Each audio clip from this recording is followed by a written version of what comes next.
عمل کا ہو جذبہ عطا یا الہی. آئیے نماز عید کا طریقہ سن لیجئے.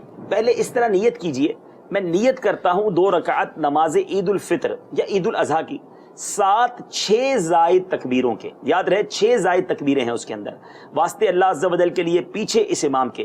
پھر کانوں تک ہاتھ اٹھائیں، اللہ اکبر کہہ کر حسب معمول ناف کے نیچے ہاتھ باندھ لیں اور اب ثنا پڑھیں. پھر کانوں تک ہاتھ اٹھائیں گے اور اللہ اکبر کہہ کر ہاتھ لٹکا دیں گے. پھر کانوں تک ہاتھ اٹھائیں، اللہ اکبر کہہ کر ہاتھ لٹکا دیجئے.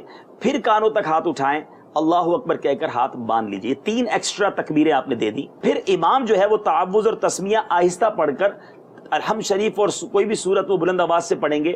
پھر رکوع ہوگا، پھر اسی طرح نارمل پوری رکعت ہوگی. اب جب آپ اوپر واپس آئیں گے تو اب یہاں پر دوسری رکعت میں اسٹارٹ ہی سے امام صاحب تلاوت شروع کر دیں گے. کوئی اللہ اکبر تکبیر نہیں کہی جائے گی، امام صاحب الحمد شریف بھی پڑھ لیں گے، تلاوت بھی کر لیں گے. اب 3 بار اللہ اکبر کہا جائے گا، ہاتھ اٹھائیں کانوں تک اور ہاتھوں کو چھوڑ دیں گے. اور یہ 3 بار ہو گیا تو گویا 6 زائد تکبیریں ہو گئیں.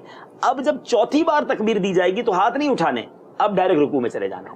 آسان طریقہ یہ ہے کہ پہلی رکعت میں جو ہے وہ قرات سے پہلے اپنے تکبیر ادا کرنی ہے اور دوسری رکعت میں قرات کے بعد. بس تھوڑا اس میں ایک اور اضافہ بھی کرنا ہے کہ پہلی رکعت میں جب سٹارٹ لیں گے نماز کا تکبیر تحریمہ کے بعد تو پہلے ایک بار ہاتھ بندھیں گے اور ثنا پڑھنی ہے. پھر 3 زائد تکبیروں کے بعد تلاوت ہوگی اور دوسری میں پہلے تلاوت ہو کر 3 زائد تکبیریں ہوں گی. صلو علی الحبیب صلی اللہ تعالی علی محمد. مجھے اپنی اور ساری دنیا کے لوگوں کی اصلاح کی کوشش کرنی ہے انشاءاللہ.